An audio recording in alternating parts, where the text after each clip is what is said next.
네, 여러분 안녕하십니까. 11월 16일 목요일 아침 매일 성경 묵상 함께 나누겠습니다. 오늘은 욥기 12장을 한번 살펴보겠습니다. 12장 1절에서 끝절 25절까지 말씀인데요. 제가 앞부분을 읽습니다.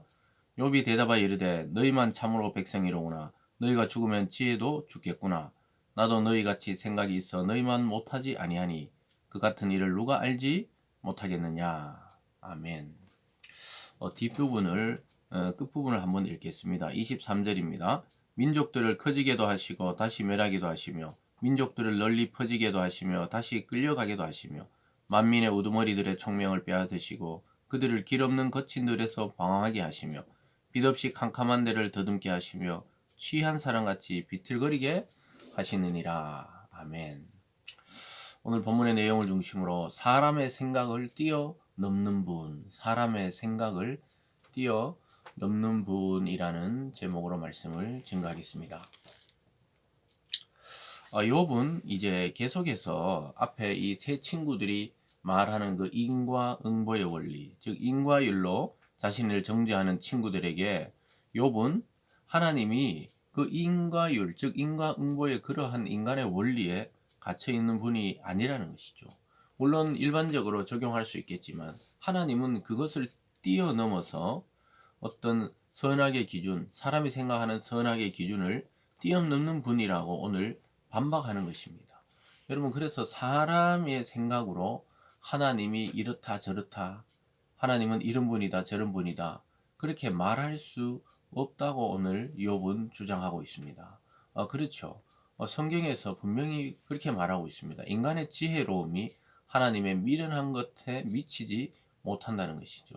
땅이 하늘에 가깝지 못하는 것 같이 하나님의 그 지혜를 따라갈 자가 없는 것입니다. 그래서 우리가 조금씩 깨닫고 나면 하나님에 대하여 정말 내가 아는 것이 많지 않다는 것을 오히려 알게 됩니다. 우리가 그저 아는 것이라고는 성경에 계시되신 그 하나님을 알 뿐이지요. 그 성경도 우리가 또 다 아는 것도 아니에요. 그래서 뭐 어떤 사람들이 성경을 뭐 마스터한 것처럼 또는 다 아는 것처럼 자기가 하나님의 뜻을 받은 자라고 이야기하는 그런 어리석은 자들을 우리는 볼 때가 있습니다. 굉장히 좀 객관적으로 좀 떨어져서 보면 바보 같은 짓이죠. 하나님을 알 수 없다고 욥이 이야기하고 있습니다. 인간의 그런 인간의 원리, 감정으로 또 자기의 경험이 얼마나 많은지 몰라도 그 경험을 모든 사람에 대입해서 평가할 수도 없는 것이죠. 그래서 참 어찌 보면은 사람이 태어나고 죽는 것, 이 분명한 사실 이외에 어떤 사람도 함부로 재단하거나 판단할 수 없다는 것을 욥이 오늘 친구들을 어떻게 보면 비판하면서 너희 말이 틀렸다고 지금 이야기하고 있는 것이죠. 그래서 하나님은 저와 여러분의 생각을 훨씬 뛰어넘고 우리 인생도 우리보다 더 잘 아시는 하나님이시란 사실을 깨달아야 합니다. 그래서 우리는 우리 자신도 해석되지 않을 때가 많이 있는데 감히 하나님을 다 아는 것처럼 주장하거나 말해서는 안 되는 것이죠. 특별히 하나님의 말씀으로 타인을 정죄하는 것은 그는 죄에 가까운 것이지 그건 그 친구를 도와주는 것이 아닌 것이죠. 그래서 욥이 그 친구들의 말을 듣다가 외치는 것이죠. 1, 2절에 보면 욥이 대답하여 이르되 너희만 참으로 백성이로구나. 너희가 죽으면 지혜도 죽겠구나. 그래, 너희가 그렇게 안다고 또 하나님을 알고 하나님의 백성이라 하고 또 너희가 그러면은 다 사라지면 하나님의 지혜도 없어지겠네. 이렇게 이야기하고 있습니다. 너희들이 안다고 하는 그것으로 나를 지금 정죄하지만 나는 그런 것에 대해서 그걸 틀렸다고 말하진 않지만 그 말은 자기의 지금 사정과 형편과 또 당한 일에 맞지 않다는 거예요. 그래서 막 그들이 다 아는 것처럼 얘기하니까 지혜도 너희가 죽으면 하나님의 그 지혜도 죽겠느냐는 거예요. 그러면서 한 번 더 이야기하죠. 3절에 나도 너희 같이 생각이 있어 너희만 못하지 아니하니 그 같은 일을 누가 알지 못하겠느냐. 그렇게 말하는 것은 나도 다 안다는 거예요. 근데 나는 지금 그렇지 않다는 거예요. 5절에 보면 평안한 자의 마음은 재앙을 멸시하나 재앙이 실족하는 자를 기다리는구나. 강도의 장막은 형통하고 하나님을 진노하게 하는 자는 평안하니 하나님이 그의 손에 후히 주심이니라. 그래서 고통당하는 자를 더욱 고통스럽게 하는 것이 바른 말이에요.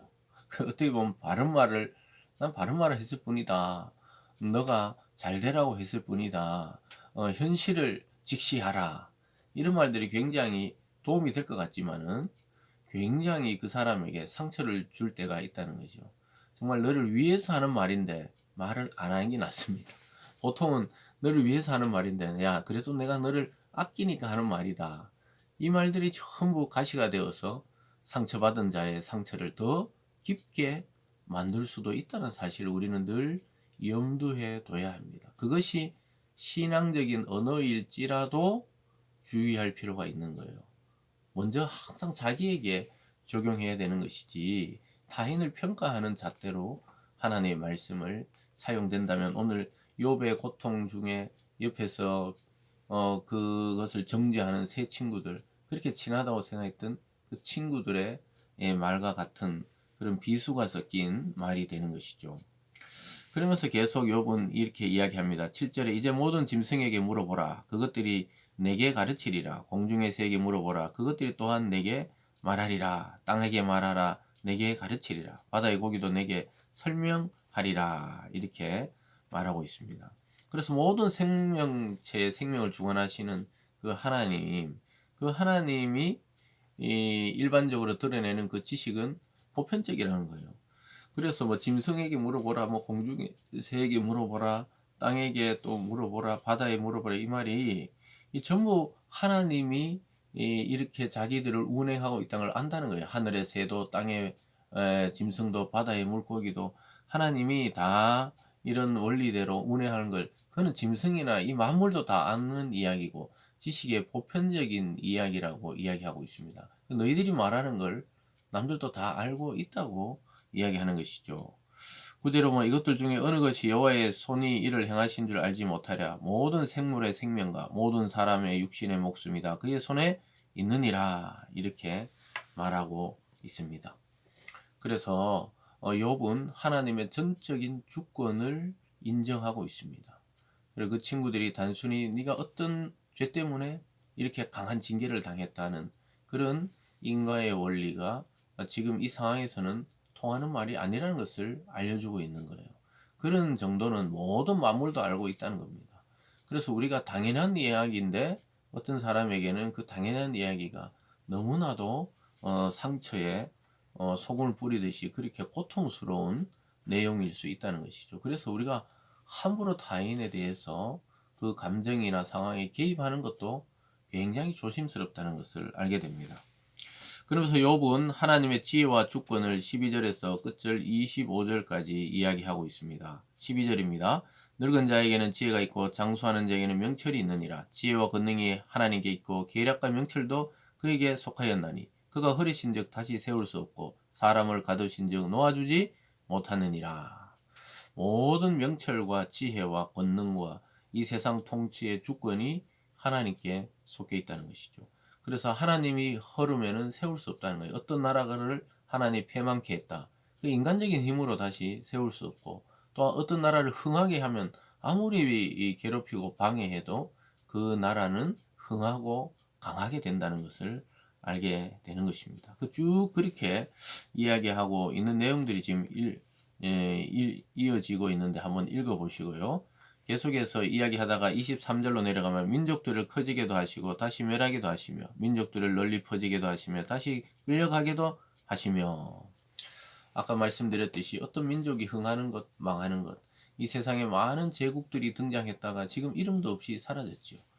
뭐 바벨론이라든가 또는 뭐 그리스 로마의 제국이라든가 또 징기스칸의 그러한 이 정복 전쟁이라든가 또 대영 제국이라든가 또 로마 제국, 이런 것들이 굉장히 흥하고 굉장히 온 세상을 영원히 지배할 것 같았지만 지금 흔적도 없이 그냥 명맥만 유지하는 정도만 남아 있는데도 많이 있죠.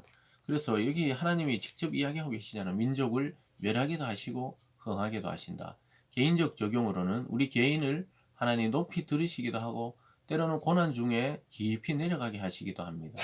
그러니까 그게 전부 하나님의 지혜와 명철과 그 주권에 달려 있는 것이죠. 그래서 우리가 그것을 인정하고 살아가는 것이 피조물, 즉 하나님이 우리를 창조하신 그 목적대로 사는 사람의 모습이죠. 그래서 우리는 늘 우리 중심이 아닌 하나님의 말씀을 빗대어 나의 삶을 조명하고 또 타인의 삶을 존중하는 그러한 자세를 가질 때 온 세계, 온 땅이 하나님의 뜻에 따라 다스려짐을 깨닫게 될 것입니다. 기도하겠습니다. 사랑의 하나님 아버지, 우리 인간의 생각을 훨씬 뛰어넘고 가늠할 수 없는 그 지혜와 권능으로 온 세계와 우주를 다스리는 분이 하나님이심을 깨닫게 하여 주셔서 우리 자신도 교만하지 않게 도우시고 또 타인에 대해서도 존중의 마음으로 늘 대할 수 있는 저희들 다 되게 하여 주시옵소서. 감사드리며 예수님 이름으로 기도드리옵나이다. 아멘.